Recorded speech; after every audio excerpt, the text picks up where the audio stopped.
kasama kayo ngayong gabi. Ngayon po, ano po ba ang arte? Alam ko po, marami na po tayong narinig ho, no, na party list. But actually, ako po ay talagang proud na isa po ako sa nagtaguyod nitong party list po na ito, itong arte po. Alam niyo po, ang arte, hindi po itong kaartehan, no? Ang arte po ay para po sa lahat ng malikhaing Pinoy. Alam niyo po, ako po, isa po akong arkitekto. Isa rin po akong beauty queen. So talaga po, ang mga nakakasalamuha ko ay mga malilikhaing Pinoy. Sabi ko nga po, nakakalungkot kasi yung may mga talento po na mga Pilipino, usually po, sila po yung hirap po na makahanap po ng magandang trabaho dahil nga po minamaliit yung mga talento nila. So sino-sino po ba ang mga malikhaing Pinoy? Actually po, sa paligid po natin marami po sila.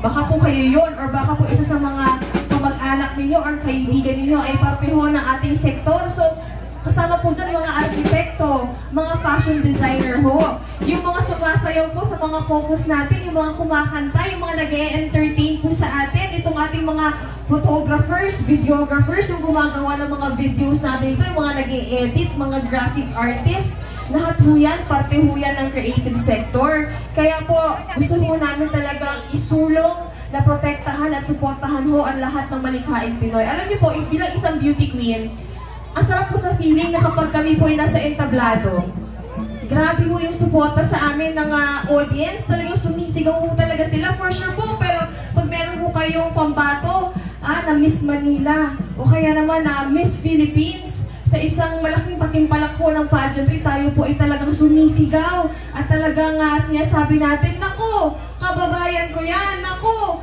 Pinay yan, maganda yan, talagang mga Pilipino, magaganda.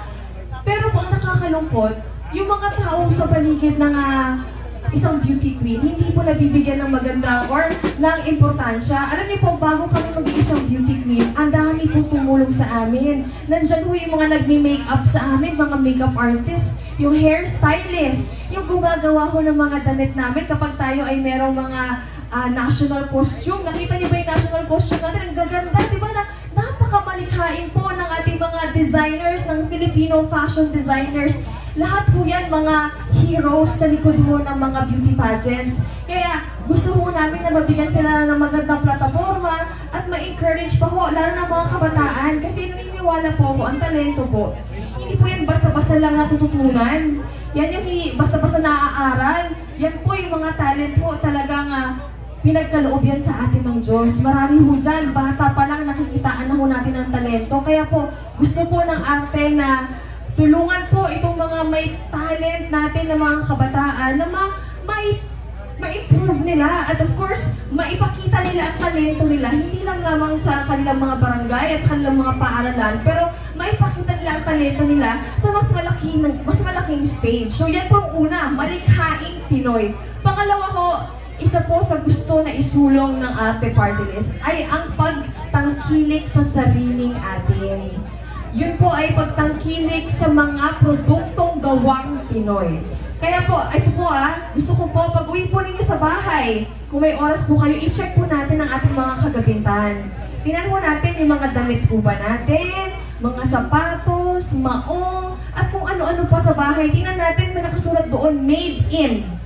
Okay, i-check natin Pag nakita ho natin, meron pa bang made in the Philippines? O kaya ba lahat na made kung saan-saan man sa ibang bansa? Hindi po ba? Bakit po nakaka-alarma yun? Nakaka-alarma na wala ng made in the Philippines. Talaga bang wala pa tayong pwedeng gawin?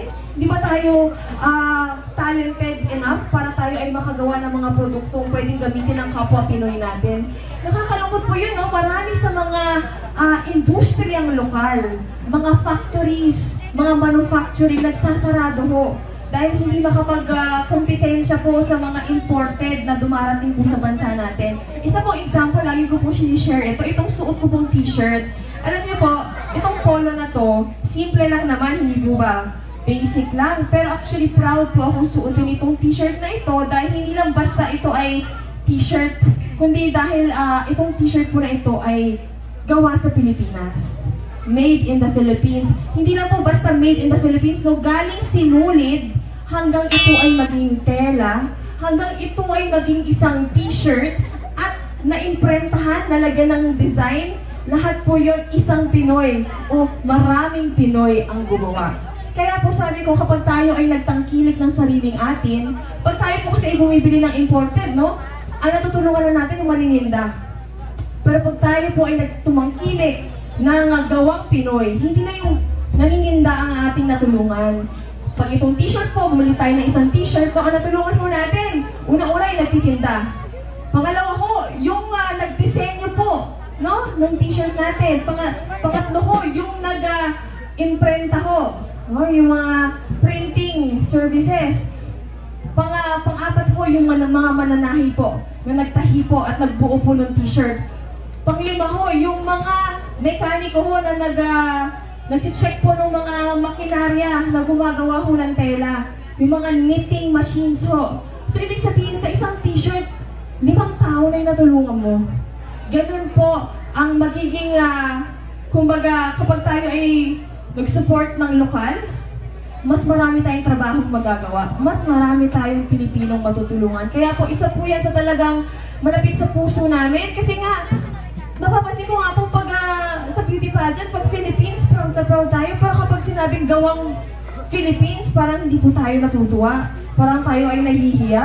Eh, naniniwala po ako na ang gawang Pinoy, world-class din ho, na ang mga produktong Pinoy ay talagang kayang makipaglaban ho sa produktong galing sa ibang bansa. Kaya po sana, kung wala po kayong nakikitang malapit sa puso ninyo na party list, baka po ito na po, baka arte na ho. No? Kung kayo may kilala na may talento, kung kayo may kilala at kung kayo naniniwala na dapat Pilipino naman, dapat produktong Pinoy naman, sana po, arte po ang inyong mapili. No? So, ito po, hindi po ako endorser lang hindi po ako endorser ng arte, kundi ako po ang may akda.